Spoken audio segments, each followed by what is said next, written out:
Ljudi se okupljaju i udružuju iz raznih razloga. Sport, numizmatika, stripovi, rock'n'roll band, skupljanje leptira, religija, grupni seks. Možete li povjerovati da se neki ljudi udružuju da bi vladali svijetom? Takav je navodno slučaj sa veselom družbom Bilderberg. Ime su dobili po nizozemskom hotelu u kojem su se prvi put sastali 1954. godine. Članovi kraljevskih obitelji, političari, utjecajni poslovni ljudi, članovi obavještajnih zajednica skupili su se da bi se dogovorili oko dugoročnih strateških interesa između SAD-a i Zapadne Europe.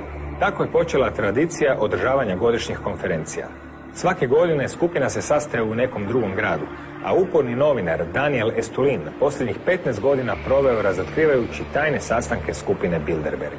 Estulinova knjiga Istinita priča o družbi Bilderberg postala je međunarodna uspješnica. U Španjolskoj je doživjela 13 izdanja, a objavljena je u 53 zemlje. Estulinovim riječima, bez obzira gdje se skupina Bilderberg odluči sastati, uvijek ću saznati o čemu će razgovarati, možete se klariti u to. Pa, kladimo se, mada nam to nije običaj ovdje, na rubu znanosti.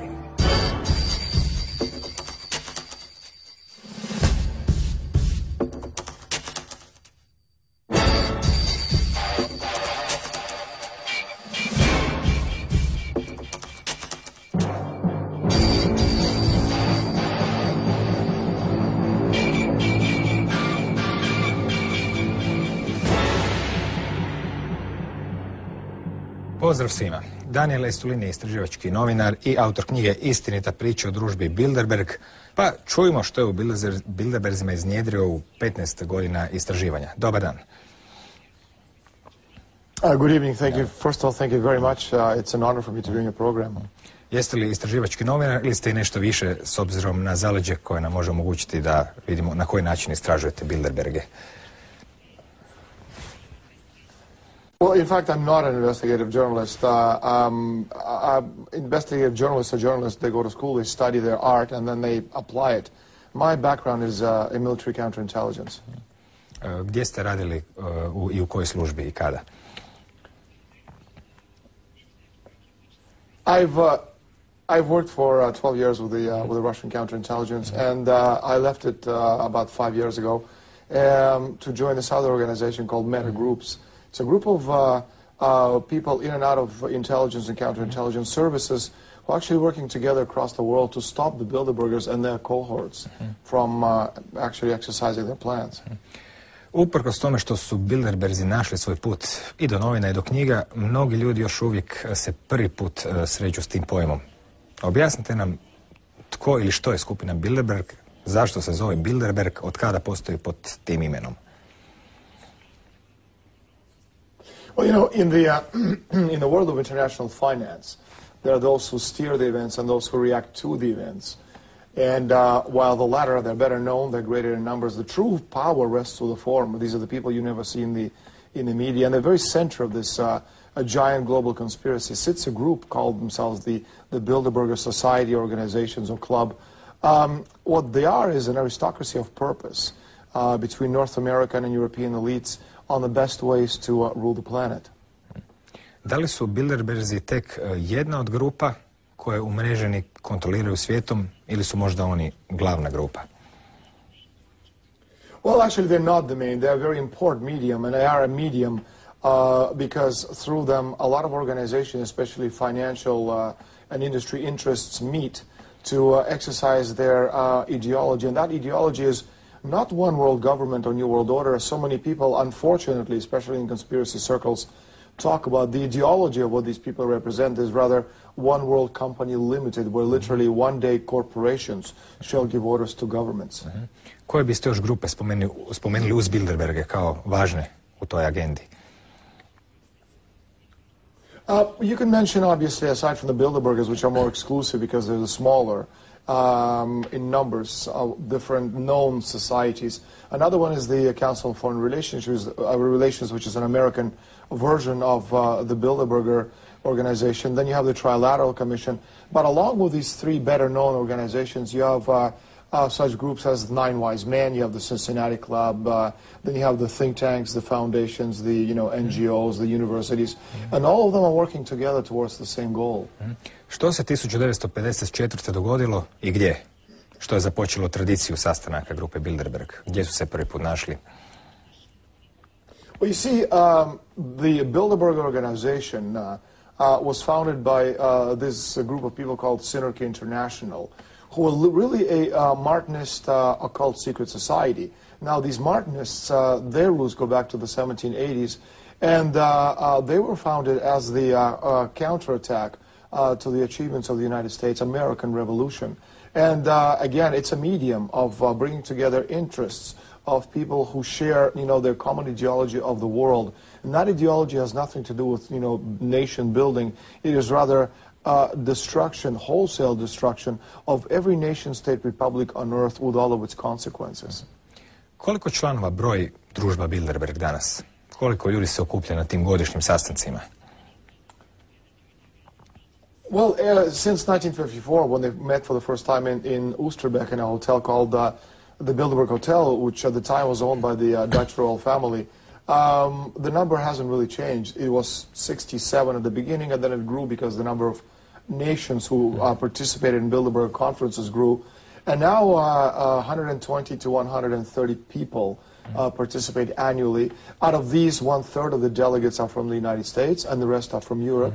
And smaller nations such as Denmark, Spain, Italy, Portugal, they get to bring 3 delegates, one a politician, one a business leader, and one a media representative. Larger nations such as France and Germany and the UK, they get to bring about 6 to 8 different participants. Another thing about Bilderberg is that before, it used to be a NATO alliance, Europe, United States, and Canada. That is until the fall of the Berlin Wall. And now it has also incorporated members from former Warsaw Alliance. Kakav je profil ljudi koji su članovi Bilderberga, što su oni u svojim zemljama po zanimanju ili po položaju? Well, again, irrelevant of their position in their countries, what all of them share is an ideology, and that ideology is ideology of, it's an empire. What they're doing is creating an empire. That's what globalization is. That's what, these multi-state unions are. It's just another word for an empire.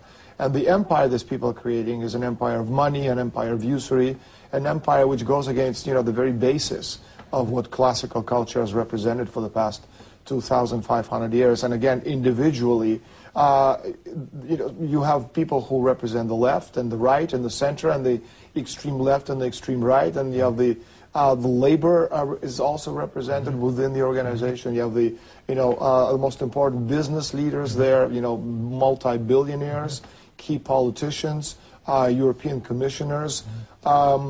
European royalty sits at this very big table with all these other members. And finally, they're joined by the leading representatives of international mainstream publications, such as New York Times, Washington Post, Le Monde from France, Rubu Znanosti from Spain. And that's one of the reasons, we really haven't heard much about these powerful people in the mainstream press. Koliko sam uspio shvatiti, trudite se biti na svakoj tajnoj Bilderberškoj konferenciji, barem izvana s fotoaparatom u ruci. Je li to točno? Well, it's. I wish it was, and present is stretching it a little bit, in a sense that yes, I always know where these people meet, but unfortunately, I'm never allowed in, and I do mean unfortunately because I would like to find out, firsthand. We do have excellent sources within Bilderberger organization, and not one but several, and which is how we always know what these people are talking about. And if you go back over the last 10 years, my predictions over the past 10 years, some of them 5, 6, 7 years in advance, were remarkably accurate, as so many alternative publications have admitted, such as, for example, in 2002 when the Bilderbergs met in the United States. Not only did they decide on the exact date of the war in Iraq, but they also decided to push the oil price up from $18 a barrel to something like $100 a barrel by the end of 2007. And you know what? It hit 100 on the 2nd of January 2008, so that was a pretty good prediction. Možete li dati još neke primjere stvari koje su dogovorene na sastancima grupe Bilderberg, a potom su nas, običnu populaciju, zatekli kao iznenađenje koju godinu dana kasnije? Well, another thing is in 2005, they discussed pushing the oil price from $100 a barrel to 150 by middle of 2008, and it hit 147.5 in July, August 2008. Also in 2005, within a meeting in Germany, they talked about pushing the gold price from $300 to $1,000, and of course it went up to $1,000 an ounce. In 2006, when they met in Canada, they talked about not so much orchestrating, but the fact that they couldn't prevent the complete and utter meltdown of the housing market in the United States and in many different countries in Europe, and amongst them Spain. And as we saw, this is exactly what happened. And going back to the 1990s, in 1996, the war in Kosovo was discussed, and of course that took place 3 years later. And in 1992, for the first time when they met in Evian in France, they talked about the need for creating the United Nations Army. And 14 years later, aside from the fact that we already have a rapid reaction force in Europe, which is your de facto European army, 14 years later, that is in 2006, when they met in Canada on the outskirts of Ottawa, suddenly the United Nations Army became the key issue, not only for the Canadian politicians, but also in the mainstream Canadian press. Na koji način grupa Bilderberg provodi svoje odluke prema bazi, znači prema dolje, prema političarima u zemljama koje nemaju svog Bilderberga, da tako kažem, ili u drugim institucijama, i naravno nisu svi uključeni u Bilderberge, pa ipak treba obaviti neki posao za njih. Well, yeah, thank you. That's a very good question, and unfortunately, not too many people ask me this question.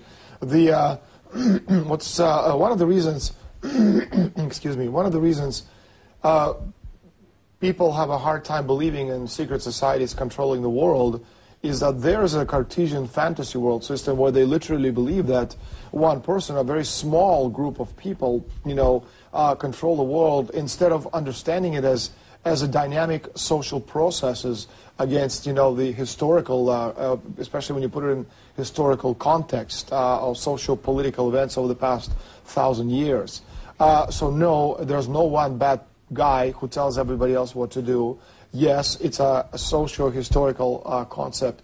But what's interesting about these people is that there's no one who's leading the group. You have a president, who is in this case right now Etienne Davignon, but he's not the decision maker. But for example, in January you have Davos Economic Forum. In February, March, the Council on Foreign Relations, they have their annual meeting. Then in April, the Trilateral Commission, they have their annual meeting. In May, June, Bilderbergers meet. In September, International Monetary Fund of the World Bank, they have their annual meeting. In October, Trilateral Commission Asia have their regional meeting. In November, Trilateral Commission Europe, they meet. And in December, Trilateral Commission Americas, they have their regional meeting. But there's nobody leading these discussions. But the decisions reached in one get passed on to the other, and before you know it, they become the key points in regional elections, then national elections, then international elections. Then it becomes a key issue to be discussed in European Parliament and the United Nations. And before you know it, every mass media publication is saying, now what are we going to do to stop genocide in Yugoslavia? What are we going to do about all these poor people being killed in Afghanistan? We have to bring democracy to Afghanistan. And that's really how it works. As an example, I just gave you, in 1992 they met and discussed for the first time the issue of the United Nations Army in Evian in France. And then in 1995, taking advantage of the war in ex-Yugoslavia, it became a key issue in national elections in Spain, where suddenly, the mainstream Spanish press, led by El País, which is a Bilderberger publication, was saying that, there's a need to create a force that could fight, the bad Serbs so that they wouldn't kill the good people of, all these other former Yugoslav provinces. And then in 1996, it became again an issue in the European elections.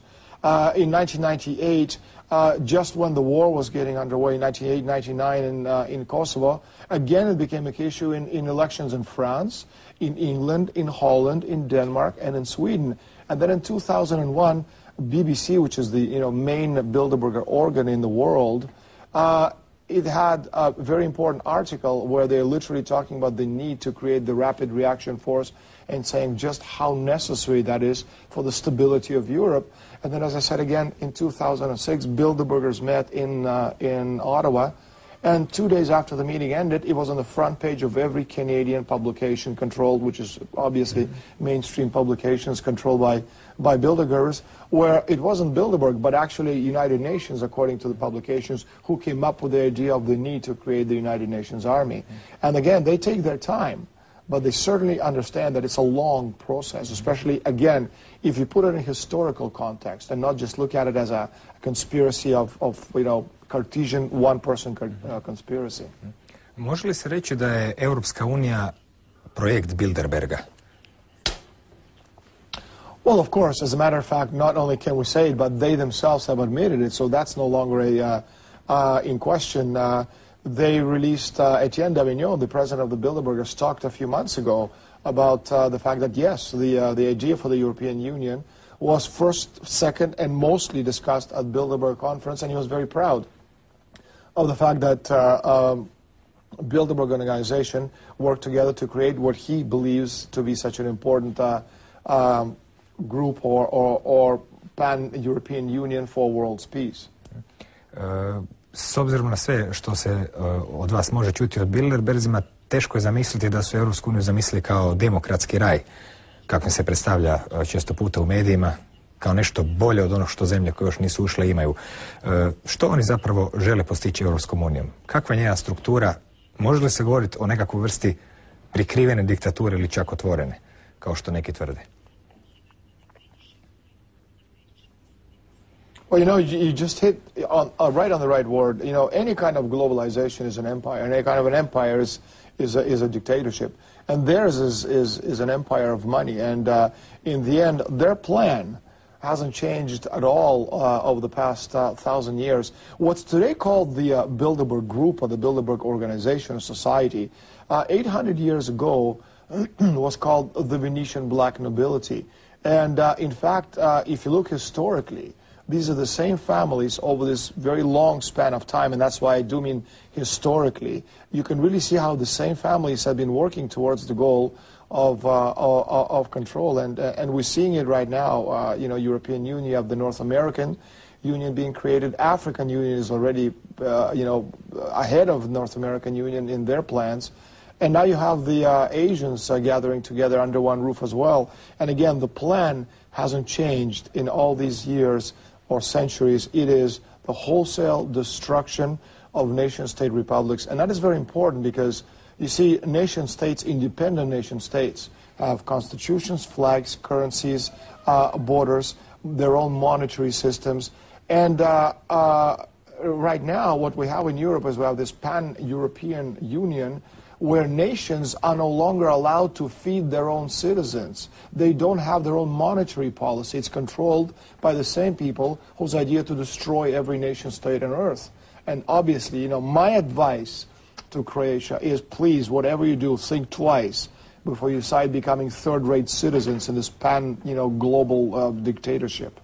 Kada se priča o uništenju nacionalnih država, što je danas stvarnost s obzirom da se želi stvoriti jedna nadnacionalna država iz svega što se vidi, kako se taj koncept uklapa u vrijeme od prije 700, 800 ili 600 godina, kada još nije ni bilo pravih nacionalnih država?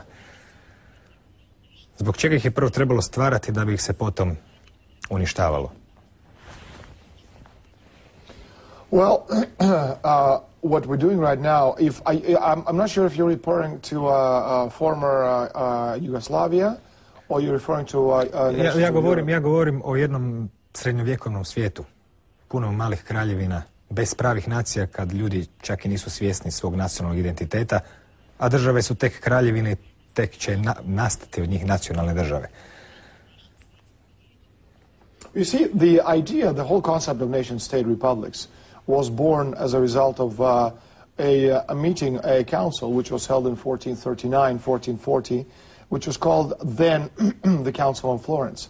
And this Council of Florence was the temporary merger of the Eastern and Western rites of the Christian Church, and it was led by brilliant people such as future Pope Pio II, and to me, the most brilliant person in the history of the last 600 years, Cardinal Nicolas of Cussat. And as a result of that Council of Florence, First Nation State Republic was born in Europe and France with Louis XI, and then in England, which followed suit with Henry VII. And what we got with the nation-state republics is we got a constitution later in the United States, natural law, general welfare. And, you know, the idea of general welfare, a lot of people understand it as a welfare state, you know, some big fat guy sitting at home watching television, eating pizza, collecting unemployment benefits. But, you know, the whole idea of what general welfare represents, it's, you know, it is immortality of the planet, of the humans. What is the responsibility of governments to its citizens? To provide for future generations.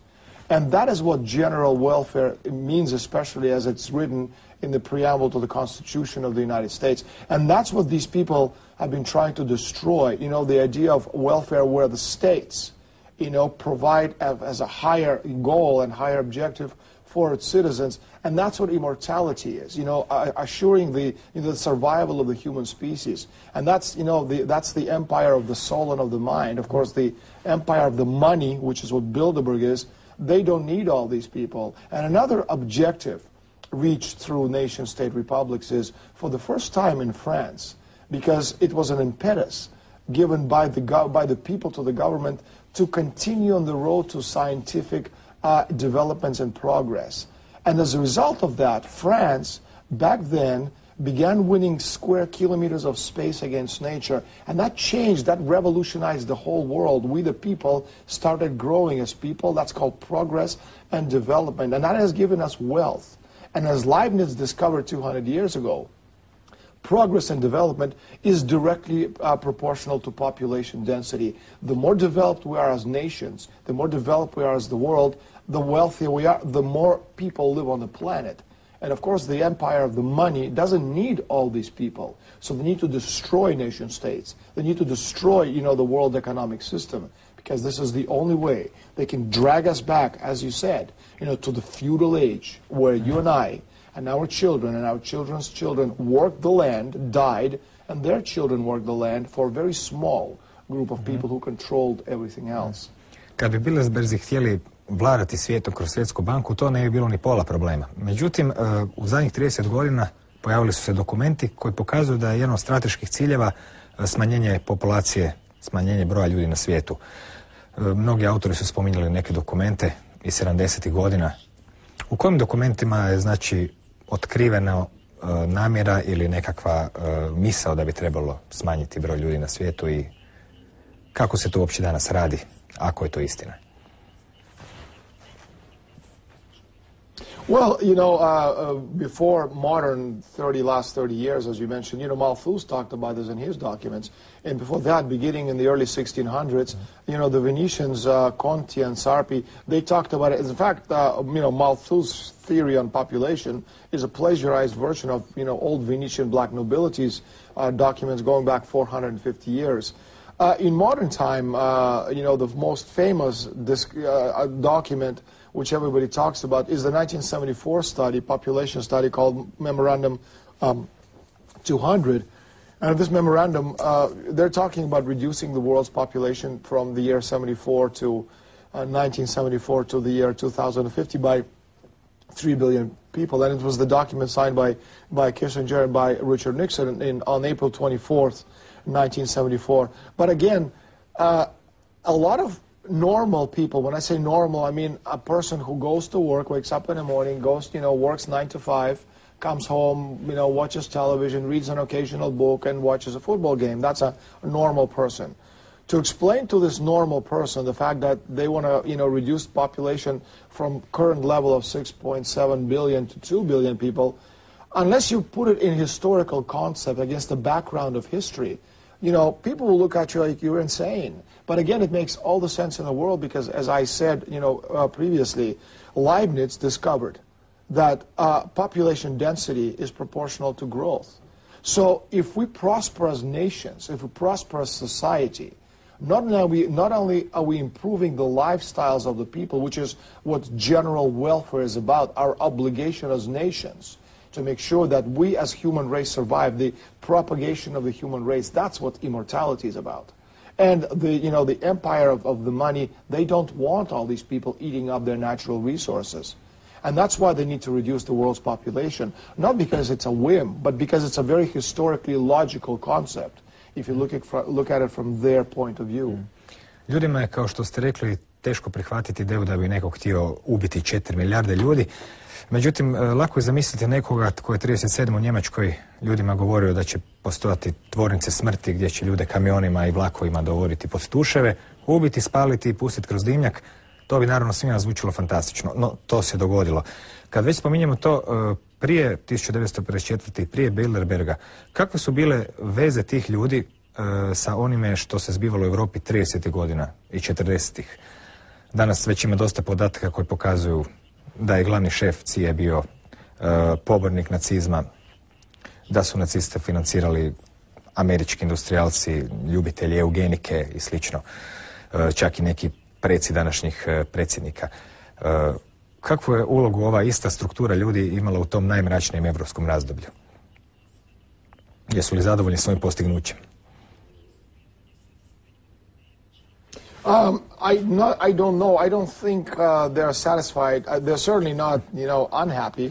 They're much further ahead than I would like to see them ahead, but not nearly as far, towards reaching their objectives as they want. But,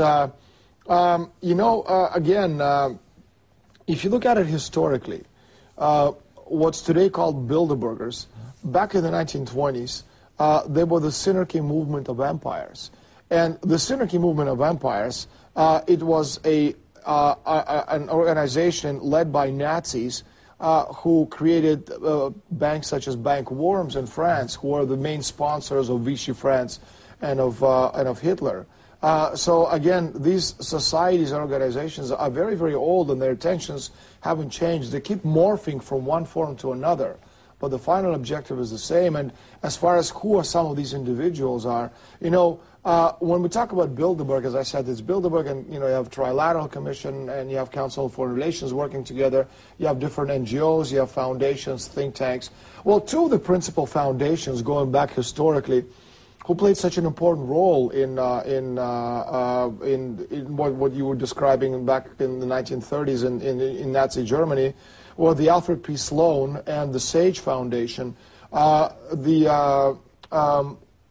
Alfred Sloan was the CEO of General Motors back in 1923, and of course, an ardent Nazi.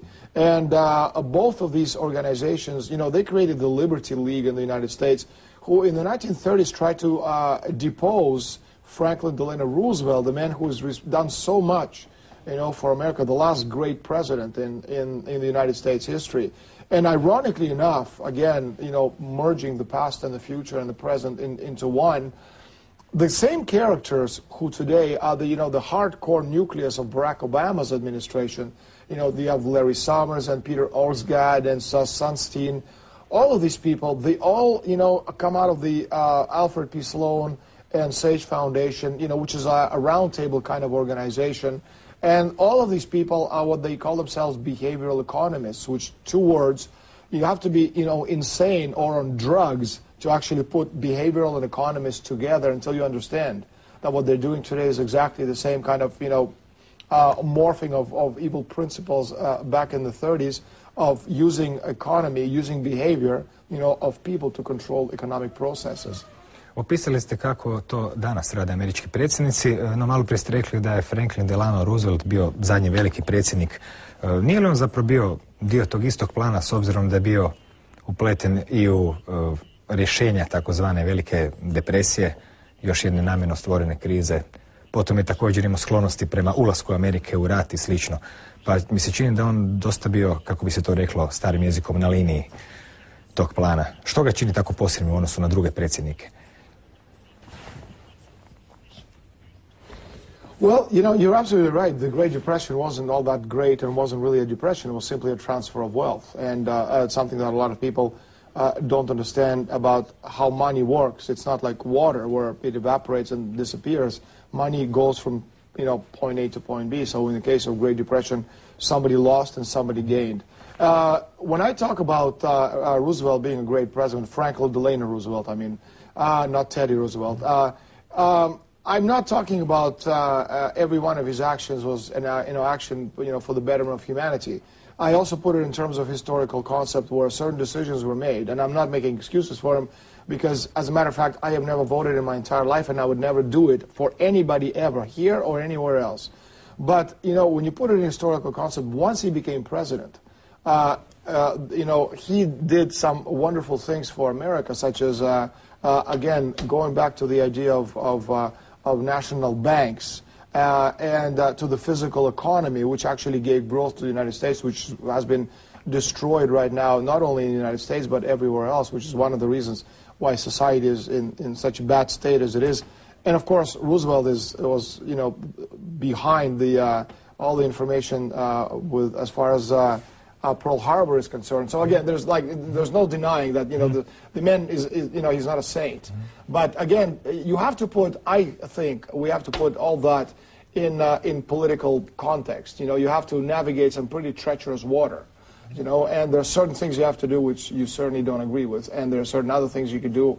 And I think he did enough good things to be warranted a great president. And another great president, you could also say Kennedy, but he certainly didn't live long enough, to warrant this. Za njega vjerujem da bi veliki predsjednik, recimo zato jer je ubijen, pa eto, tako bi se recimo postupalo s nekim ko ne pleše u taktu. Kad smo već kod američkih predsjednika, postoji nešto što se zove Loganov zakon. Taj Loganov zakon ima velike veze s američkim sudjelovanjem na sastancima grupe Bilderberg. Objasnite nam kakav je to zakon i koga i kako krši. Yeah, you're absolutely right. Your previous comment, Kennedy was a great man. Unfortunately, he wasn't there long enough, and as far as Logan Act is concerned, basically what it says is that it's illegal for American businessmen to meet in private with politicians to discuss public policy. And this is exactly what Bilderbergers, all the Bilderberger businessmen have been doing since 1954. But flaunting a Logan Act, again, putting it in context, it's really not that important because, politicians do illegal things all the time. And I wish it was only, as bad as somebody trying to make a little bit of money on the side. Unfortunately, it's a far, greater evil. But that said, very few people who attend Bilderberg actually understand what's behind their final objectives. In other words, just because, someone is invited to a Bilderberg conference doesn't mean that they understand what the final objectives are. These objectives are not revealed to anybody. These are very powerful groups of people who've been meeting for many, many, many years. And again, it's just a medium of bringing all these interests together. But it's a very dynamic system. It changes with the times. It absorbs and new parts while it excretes the remaining of old dead decrepit companies like Arthur Andersen or Enron. Members come and go, but the system, it doesn't change. It's a self-perpetuating system, a virtual spider web of financial, political, military, and industrial interests with a Venetian ultramontane model at the center. But again, out of all these people who attend, most of them only know that they're breaking the law by attending because of the Logan Act. They don't understand that there's a objective of destroying the world as we understand the world for good of a very small group of people. That I think is also in fairness to most of these people. Je li točno da svoje mandate predsjednici nekih najvećih zemalja svijeta dobivaju upravo na sastancima grupe Bilderberg? I ako da, kako je to bilo s nekim od aktualnih vodećih ljudi u svijetu? Well, I think the most telling example is Bill Clinton, who attended back in 1991. I should mention that sitting presidents, meaning presidents who are in office, never attend Bilderberg simply because every second of their time is accounted for, but they're represented by others in the government. And the people who attend Bilderberger meetings, they don't attend as individuals. They attend as representatives of a government or some organization. As far as Clinton, he came in 1991, and David Rockefeller took him aside, and he asked him, how he felt about NAFTA, the North American Free Trade Agreement, which was signed on October 3rd, 1987 in Washington. And Clinton had, at the time, he was just a lowly governor of Arkansas, and he was making $35,000 a year, which, compared to what David Rockefeller makes a year, makes you wonder what was he doing there. Možda ima mali fuš u švercanju droge, ali to je druga priča. Well, he did, but that's not why he attended Bilderberg. So David Rockefeller said to him, do you know what NAFTA is? And Clinton said, well, no, you have no idea. So Rockefeller sat him down, and he gave him a master class on what North American Free Trade Agreement was. And then he asked him, if you were president, would you support it? And he said, well, is it important to you, David? And Rockefeller said, it's very, very important to me. And Clinton said, well, of course. And so Rockefeller stretched his arm and said, thank you, Mr. President. It's a story. It's a funny story, and it's almost an anecdote. But the fact is that next year, the following year, 1992, he was elected president. And another example is Barack Obama. He attended in 2008 along with Hillary Clinton. That famous episode where, the reporters were on the airplane and suddenly Barack Obama wasn't there. He just kind of disappeared. And then he appeared at the Bilderberg conference in Chantilly. And at that meeting, the American delegates told Barack Obama, and again, I know this because our members, who are inside Bilderberg have told us this. And for those who are doubting what I'm saying right now, again, if you look on the internet, my prediction is going back years and years. My batting average is almost 100%. And so American delegates told Barack Obama that, the presidency was his to lose. In other words, you play by, do what you're supposed to, say the right things, smile the right time, and, you win the presidency. And they also told Hillary Clinton to stay out of his way. Because, the initial plan of Hillary Clinton was to take over the Democratic nomination at the Democratic National Convention. And they basically warned her not to even think about it.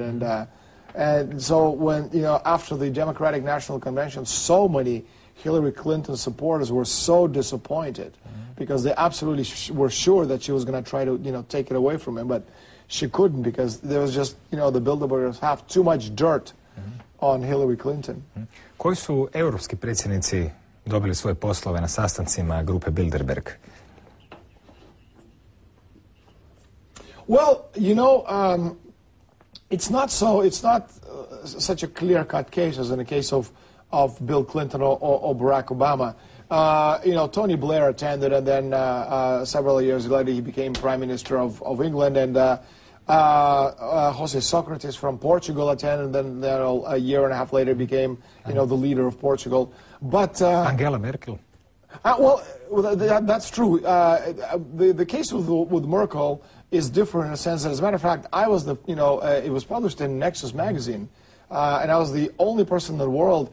There's that famous photograph of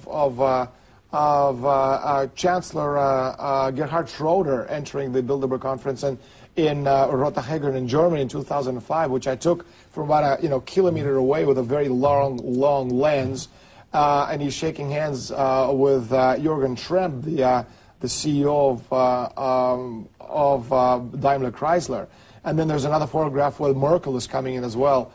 But in the case of Merkel, it was just simply a decision where they felt that it's not that she made a great impression or anything like that.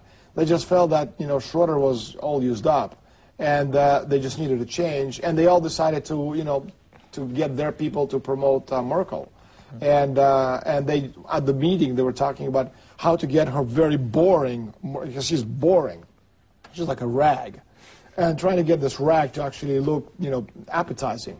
And but she didn't earn it. In the case of Clinton earned it. Barack Obama did his thing, and I think the best case of somebody earning it and not getting it, but it's not because of Bilderberg, because it just they just couldn't do it, is a case of John Edwards, who was the vice presidential candidate on the Democratic ticket with John Kerry. In 2004, he attended the Bilderberg conference in Stresa in Italy, and he gave an absolutely brilliant talk on the state of the labor unions in the United States. And Bilderbergers, they were so impressed with his eloquence that breaking, protocol, which is a very important thing to Bilderberg, they all got up and they all, clapped, in recognition of his great speech. And then Henry Kissinger literally, walked out of the room, picked up the telephone, his cell phone, and called John Kerry, and he said, "John, I think we found your vice presidential candidate." And, again, you may not believe a story. It may sound like a tall story.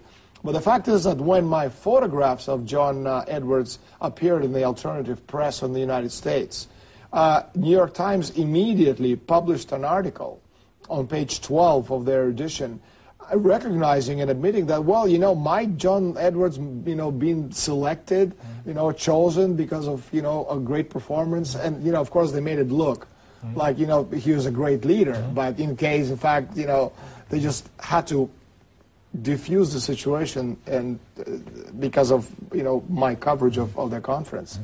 Spomenuli ste da se u toj vrlo dinamičnoj grupi sve mijenja, osim plana, ljudi se mijenjaju taktike, čak ponekad strategije. Međutim, još nešto se ne mijenja. Često puta, dugi niz desetljeća, dakle, tu se pojavljuju ista imena, konkretno mislim na Rockefellere i Rothschilde. Jesu li ta imena doista toliko važna i bitna u kontekstu plana za dominacijom i vlašću nad svijetom i same grupe Bilderberg? They are important to a certain level. They're a lot less important than most people realize. The fact that, people know their names makes them a lot less important than we think. Because, I think it's not very logical to think that normal people who have a normal job in a factory or as a teacher would know the names of the most powerful people in the world. And considering the fact that the Rockefeller wealth, it only goes back 150 years, and the Rothschilds' wealth goes back 250 years, which in historical terms is not very much, considering also that their wealth is measured in $50 billion, $100 billion, no more, because according to Forbes magazine, the guy who has the most money in the world is Warren Buffett or Bill Gates. In fact, the really powerful families, the really wealthy families historically, I'm talking about 1,000-year wealth, their wealth is measured in trillions and quadrillions of dollars. Now, when I say quadrillions, I'm not just throwing a very large number with lots of zeros at you to impress you. In fact, I have a document which we will publish in my new book, The Shadow Masters.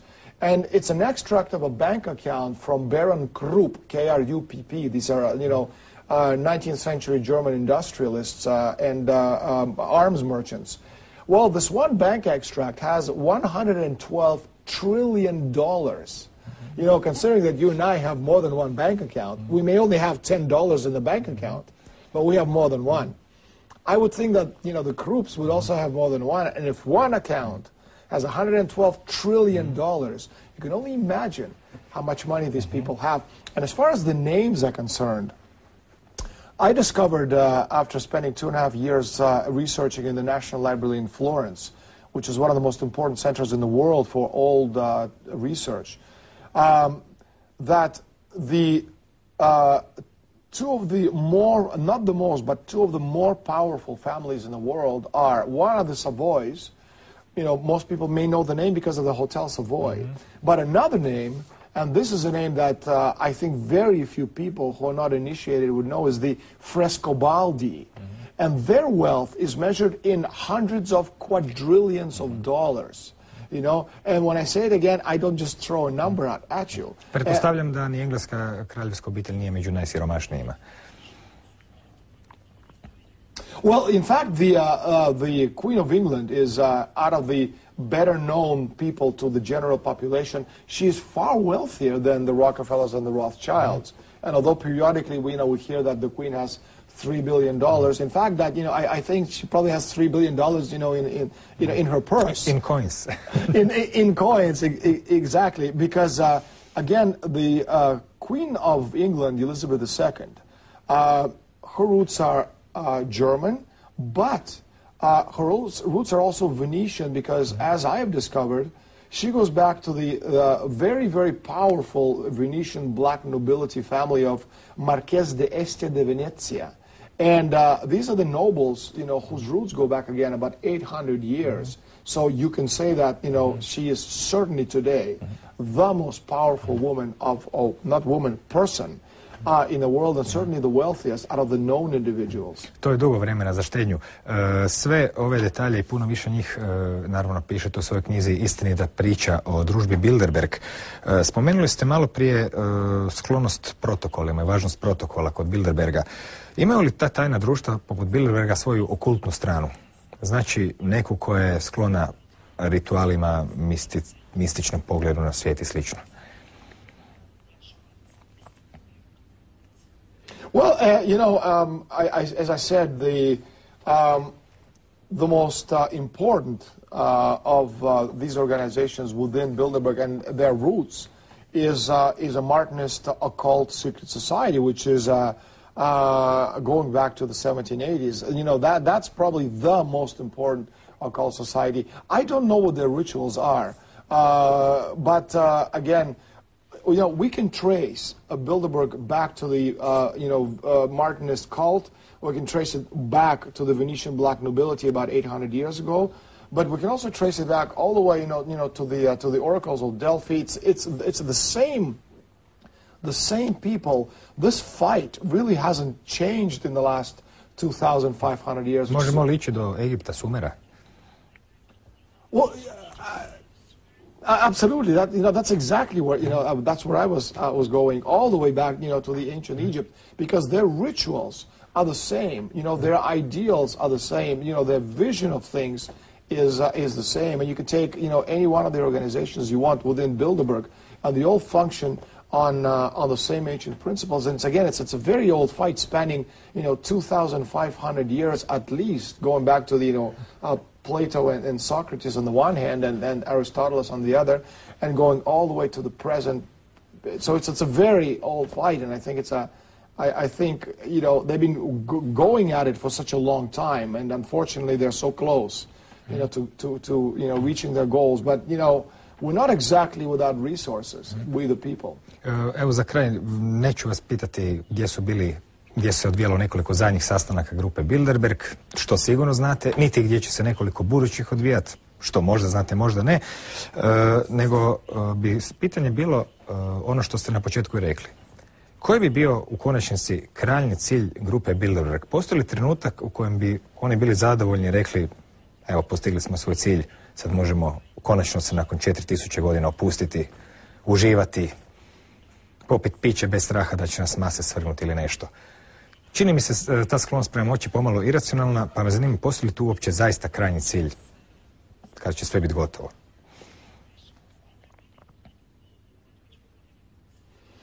Well, it's absolutely rational if you're a normal human being. If you're degenerate, as they are degenerates, we cannot understand why somebody would want to control the sun, the air, the wind, the water. We can't understand that. But this is exactly what these people want. They want to be gods on earth. And to us, that's degeneracy. But in order for them to be gods on earth, they must destroy us. But what they don't understand, is the planet's progress and greatness and immortality is measured by the minds of the people. And that's something that they're trying to destroy, and that's one of the only ways that we can lose this is if they can destroy our minds of the people, because again, this degeneracy of their ultimate goal of total control passes, through people who will allow them to do it. And before the show, we're talking about Croatia, and I was very disturbed to hear what you had to say about, them lowering the percentage of votes that would require to enter the European community. And, my advice, to Croatia, and, I hope, country listens, don't join European communities, stay free, independent nation with your own monetary system, you know, where a country could feed its own citizens and decide its own future. Being in Europe only leads to destruction, as I can tell you from experiences in France, in Spain, in Portugal. Greece is about to default and become, you know, fourth world status nation. Is that what Croatia wants as well? Hvala vam na gostovanju i do neke sljedeće prilike. Želim vam puno uspjeha i u vašem filmu za koji se radi po knjizi i s vašom knjigom Istinita priča o družbi Bilderberg i novim knjigama i do neke sljedeće prilike. Thank you for having me. It's been a pleasure. Hvala i vama na pažnji. Postoji stara izreka da se kočijaši mijenjaju, a konji ostaju isti. S obzirom na sve, čini se da izreka nije potpuno točna, čini se zapravo da su i kočijaši uvijek isti. U tom slučaju nema zapravo druge nego da konji nešto promijene. Doviđenja.